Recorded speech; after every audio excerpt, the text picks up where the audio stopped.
Well, to say it was an emotional day would be understatement of the world, but I thought one of the more well-played games. You look at they had 3 turnovers and we had 6. When you look at how hard and physical that game was played, our fans were the difference. They've got a really good team. I mean, I think we played pretty good, but that team they're destined for something great. They really are. They moved the ball. We didn't move the ball very good the first half. They did a better job of that. But you know what I was proud of my team, my staff for, is we had a game plan going in, and the game plan was to give Haas some shots. And I didn't think 22 of them, and just not make sure that they don't hit threes. In the first half, we did a poor job, and I blame myself. There were some picks up on top by Haas, which he normally doesn't go up there. And Carson Edwards hit, I think, 2 or 3 threes in a row, 2 of them, I guess. And that was kind of a scouting report flaw by me. But to hold them without a 3 the second half, as good as they've been shooting the ball, and to execute the way we did, to out-rebound them, to outshoot them even from the 3. It seemed like they had everything going in. But I'd say that the keys to the game was not giving up threes. The key to the game was not turning the ball over. And the key to the game was follow the game plan, you know, even though it was frustrating. I think fans were I could hear the moans when he kept throwing it in and getting a shot. But those are 2 points, and sometimes the others are 3 points. And so that was the game plan, and for once we executed to a T, including the last play. As I told Miles, you know, we ran a thing to clear a side, and we put the ball in his hands. He was supposed to drive it and get fouled. But if you're from Flint, say to hell with that, I'll just jack a 3, and it worked out, you know. So I was, but it couldn't happen to a better kid who's worked his tail off, and you know, he came back for these kind of games. And, you know, 1.7 seconds left. You know, it felt like we had it won, and then all of a sudden, you know, the way it went, where we didn't shoot a free throw, I just sat there and looked up, and Judd didn't say nothing to me. So next time I'm going to look down. I'm going to find him somewhere, either up or down. But it was a great tribute to him. I appreciate Steve Smith. There were a lot of guys. There was actually 7 or 8 guys that couldn't fly in. In fact, Steve went through hell to get here. Gregory Kelser couldn't make it because of the snow. Darwin, there were some guys that had tried to get in, but I think Bev had to be ecstatic by the way it went. So Matt Painter's team, that's a very well-coached, good team. I thought they played better than us the first half. I thought we gutted it out the second half. So I'm just so proud of these guys right now, and we're going to enjoy the day. So, questions? Coach, initially, you talking about sticking to the game plan on Haas. You put a lot of shilling on him. You stayed with one-on-one matchups. It was a chess match that Painter seemed to be waiting for you to double him. Was there a breaking point to where you would have doubled him at some point, or were you sticking with your guns on that? Well, we stuck with our guns, but if you noticed in the last 5 minutes, when he put it on the floor, and that one time he fumbled it. So you're right. You know, we just were so paranoid of the threes. It gets them going. I swear he was in there for an hour and a half a couple times, but it is what it is. And so I'd say 99% we stuck to the game plan, which made Ward and Schilling look bad at times. But give our guys credit, you know. Give our fans credit. I know a couple times I heard some moans, like, what are you doing, you knucklehead? And I looked at my staff. I said, what are we doing, you know? But we just stuck with it, and I give them credit. So, yeah, that's what we did. Tom, we've talked about the depth of this team a lot, but on a day when that's kind of a tough matchup for Nick to defend today, and to get the minutes you got from Schilling, Goins late, I guess what does it say about guys like that aren't necessarily playing a ton, but step up today the way they did today? Well, you know, I say this, I'll probably get killed, but, I thought going in, Purdue was a little better than us. I thought that we both had talent, and if we had a little more raw talent with size, They had a lot more experience. I thought we had the home court. I was going back and forth in my mind last night how we were going to win the game, and the crowd was a major part for us. There's no secrets about it. But when you can, the other part I thought we had was depth, and depth with our bigs. We were going to keep throwing bigs at them, and we just didn't do a good enough job, maybe deflecting a few passes in there. But he got it so deep a couple times that I got to look at the tape. He was either backing him in or they wouldn't let us push him out. But the guy's a mountain in there, and Matt's done a great job with him because that jump hook right now is pretty lethal. And but it changed the rest of their team when that's all he did is throw it in, and he dribbled. That's not who they are in a way. They move the ball so well. And I thought that, in a sick way, worked to our advantage. Tom, I saw Miles give you a big hug towards the end of the last few seconds there, and given what's going on or what's happened here the last few weeks, what's kept the emotions of this team together? Like you hope our school, our community does, you bond together. That's what everybody does through some adverse times. But I just felt a little bad for a guy like Miles who came back to try to have the greatest year he could have, and some of it, it's been crazy, and no fault of his, nothing he did, and he's such an unselfish guy.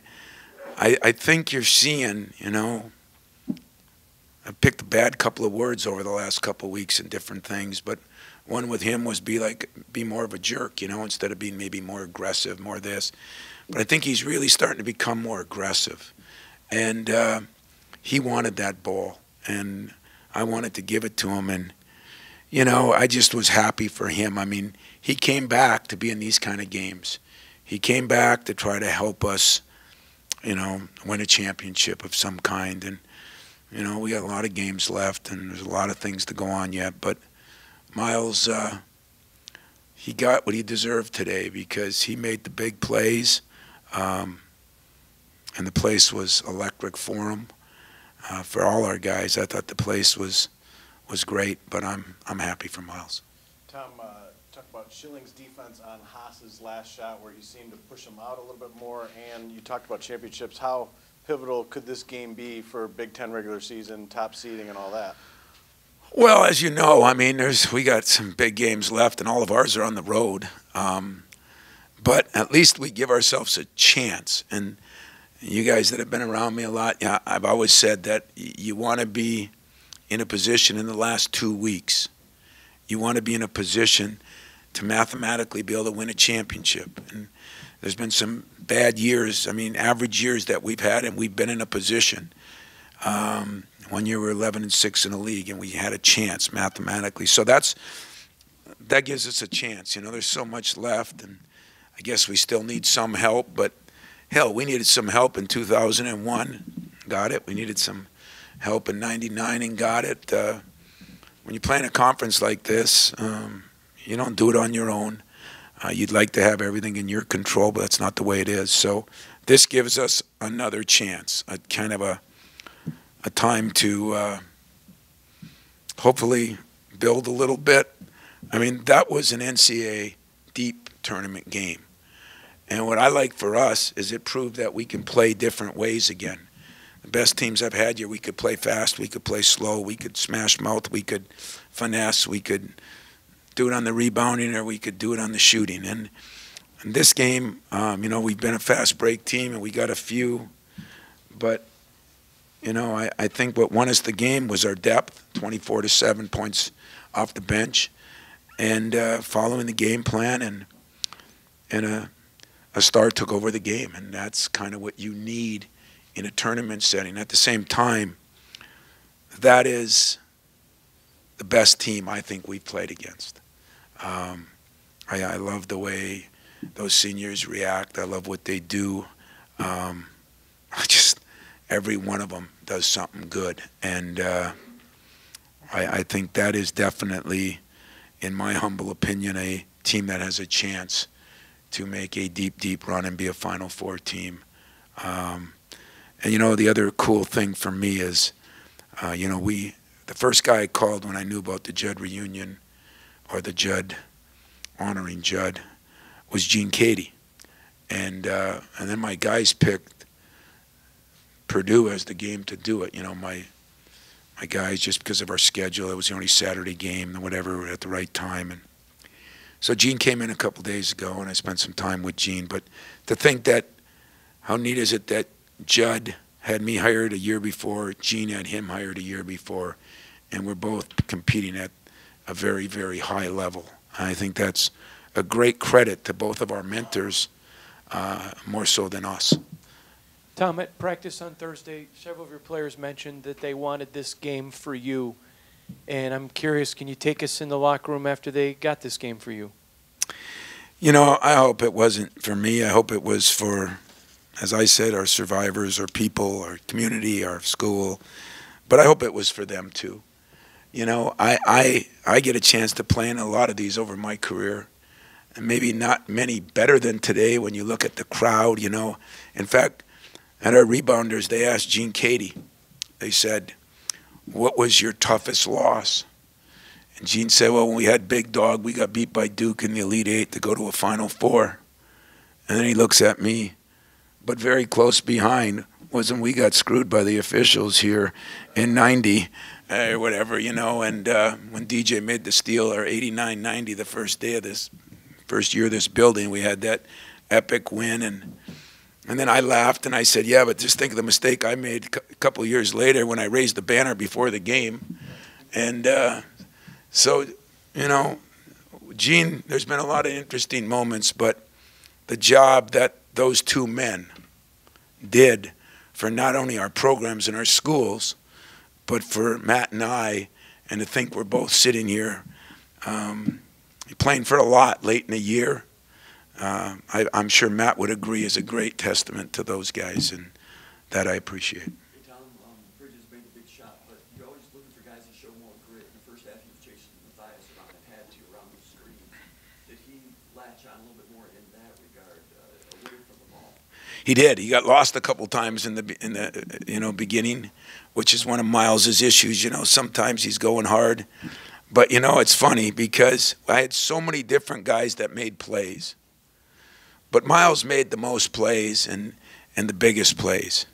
But the guy that had his best game as a Spartan was Cassius, because he guarded, he rebounded, he assisted, and he made some plays. And, you know, the job he did defensively, staying between his man and the basket, makes me proud of him and angry that, you know, that's what he's got to do all the time.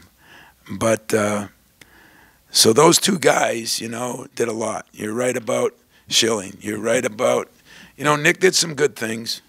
Jaron made a big basket late. The poor kid, I mean, he's not even averaging 15 minutes a game in the last 5 because of foul trouble. And I'm struggling with some of that too. You know, I think that, to me, there were some touchy ones. But we had a lot of guys that did a lot of things, but don't forget about Cassius Winston.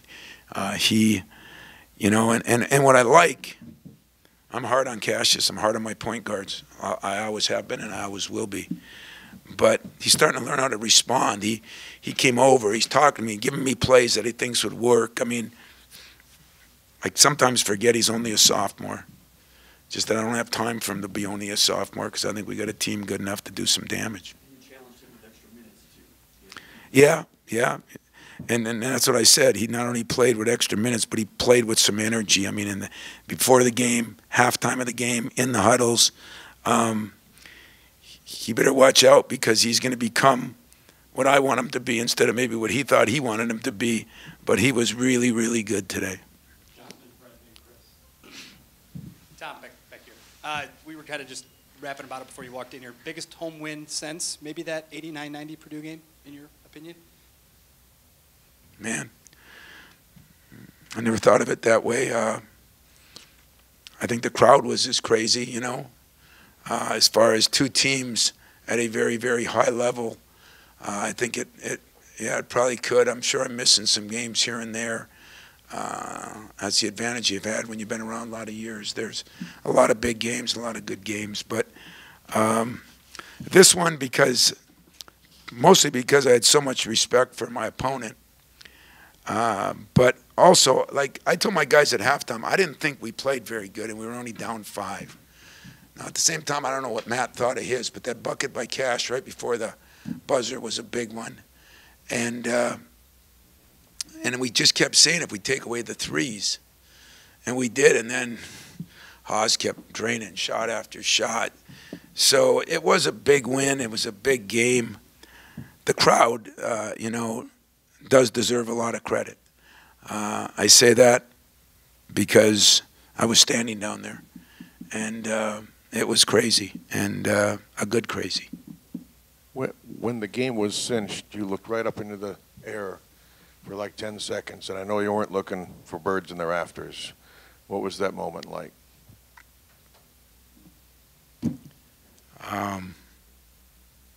Special. Because of Judd, I got to live a different life than most of my family. I got to do things that, my parents or my cousins or my sisters never got to do.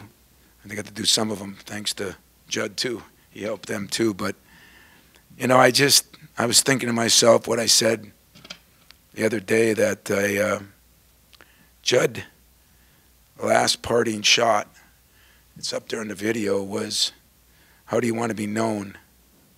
And he said, I want to be known as a guy that did it the right way and a guy that cared about his players.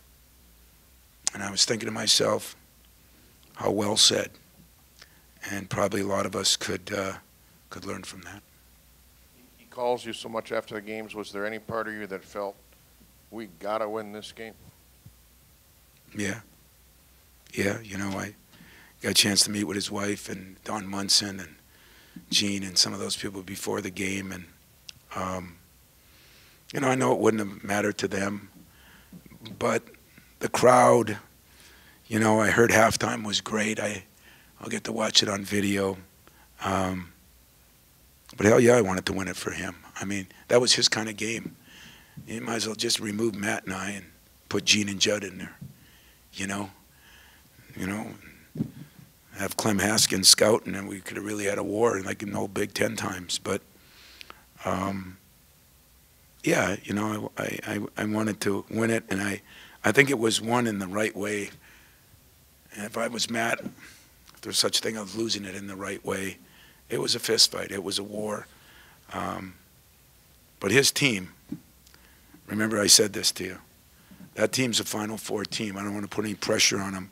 I just know how hard they were to guard. And they missed some shots in the second half. And maybe, I'm sure they didn't think we would, we've always been a team that dug in the post and things like that. And we just had a long meeting on Wednesday and decided that we were going to change what we were doing after looking at some film, and that's what we did.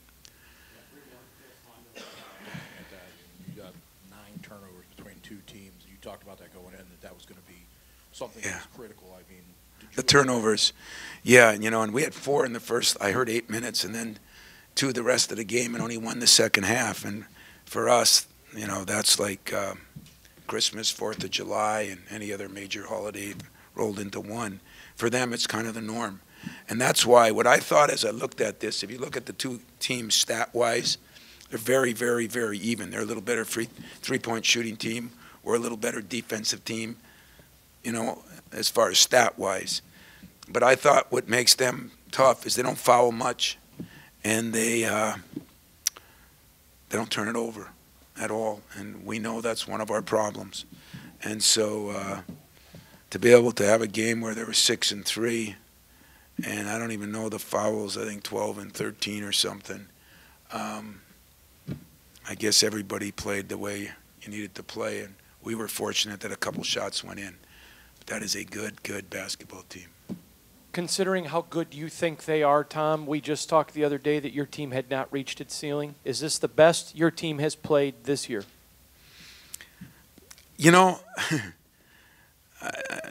Sometime in the near future, I'll probably talk to Matt. I don't think so. Okay, I thought we had a couple kids because I thought the first half we were very average. We weren't moving the ball. We were standing around. But I'm not sure he thought his second half was so good either. But I will say this. I think we had some guys take some steps. And it's one of the things I still like about this team. I do think we have a higher ceiling than a lot of teams.